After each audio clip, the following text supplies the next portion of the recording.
কিয়ামত যখন কায়াম হয়ে যাবে, আমি তখন ইসরাফিলকে আমি পরিপূর্ণ আমি জানায় দেব, ইসরাফিল তুমি শুনিয়া রাখো, তুমি যখন কিয়ামত কায়েম ঘটাইবা, এই দুনিয়ার ভিতরে যখন একটা মানুষ যখন না থাকবে, দুনিয়ার ভিতরে একটা মানুষ যত সময় অবশিষ্ট থাইকা যাবে, ততক্ষণ পর্যন্ত রে ইসরাফিল তুমি পরিপূর্ণ কিয়ামত ঘটায় দিবা না।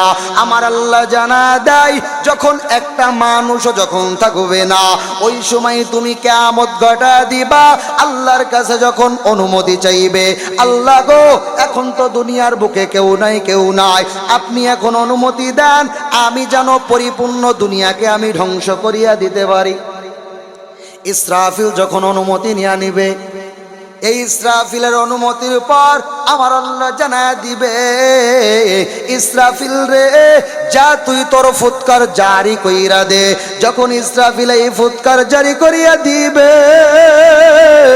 যখন পুরা দুনিয়া তখন তছনছ হয়ে যাবে, একটা ফুৎকারের দ্বারা পুরা দুনিয়ার ভিতরে ওই সমস্ত বিল্ডিং গুলা সবকিছু তোলার মতো উড়তে থাকবে।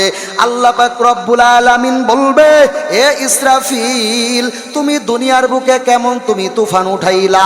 আল্লাহকে বলবে, রে আল্লাহ দুনিয়ার বুকে আমি তুফান উঠাইছি কেমন? সব কিছু তোলা হয়ে গেছে, সব কিছু তোলা হয়ে গেছে, এখন কি করা যায়?